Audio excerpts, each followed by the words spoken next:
Hey, folks, and welcome back to Glenn and Adrian's Rock Talk. That's Adrian. And that's Glenn. And today, we're going to be taking a look at another track from Nightwish, in particular from this Wacken 2013 show that they did. People are telling us that every single track was great. Well, today we're going to look at Romanticide, which happens to be from the same album as Ghost Love Score, which was the first one we looked at. It's actually the song just before it on the album. The album is Once from 2004. It's their fifth album. People are saying pretty much everything is different from everything else that they did. So I'm very curious to dive a little deeper into their catalog and just see what they have in here. Adrian, what did you think of Ghost Love Score? Again, just to recap. That was awesome. Talk about, symphonic metal is a pretty good description. It just sounded great on so many levels. It sounded like good metal, good symphonic music, good prog. It was.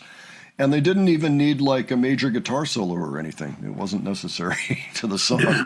Of course, this particular album was done with their very first singer, and Flora was the third. And I did find out, by the way, Flora was still kind of on probation, not the full-time replacement singer yet when she did this Wacken show.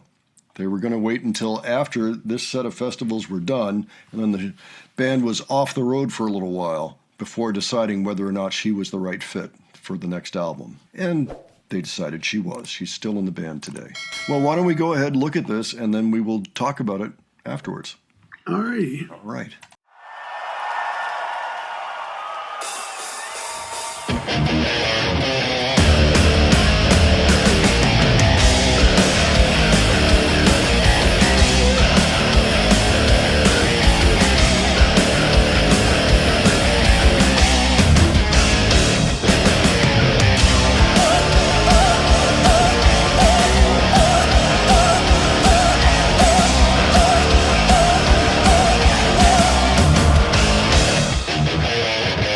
Your love and rest my soul.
Wow. Okay. Well, that was a shot in the face. Really? That's what that was. Oh, What'd you think, Adrian? incredible talent. Oh, very That's the good. first thing I have to say. And, Yeah. just also let's start with the intro. What an intro. It's righteous riffs and celestial vocals. Big time. She just Yeah. starts off hitting a really, really high notes.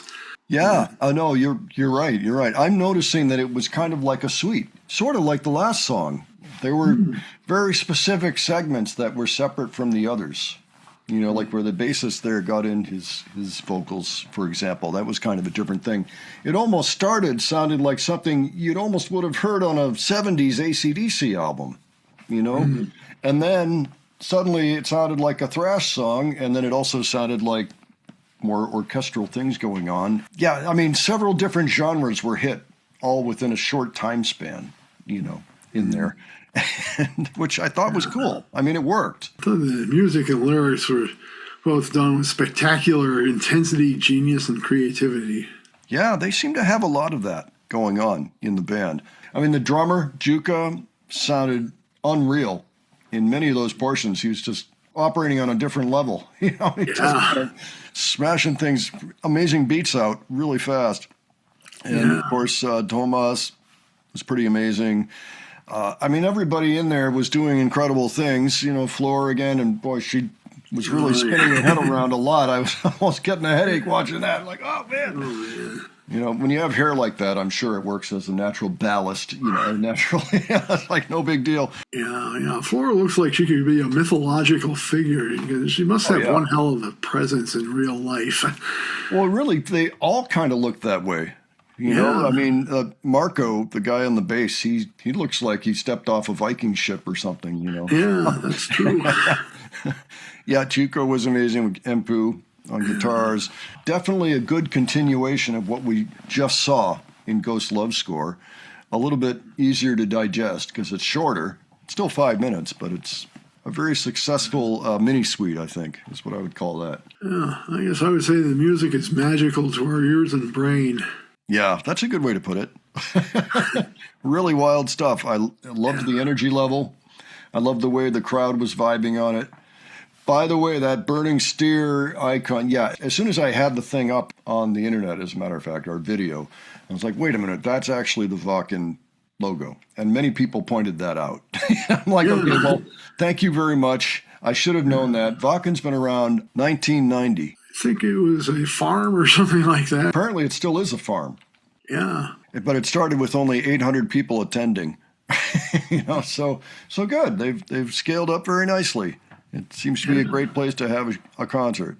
Well, this band is amazing. We are enjoying what we're hearing. I have a feeling I'm going to have to just sit down and listen to an album sometime and then watch them play live. Oh, yeah. We've gotten so many different requests, suggestions actually from people and references and everything. We're definitely going to come back very soon to this band. What a band. Yeah, just an incredible talent in this band. Yeah. God, the music, it's like I said, a combination of rock, symphony, and prog. Yeah, kudos to them. Wow, okay. Well, folks, give your thoughts on that if you haven't seen it before. Would love to know what you thought.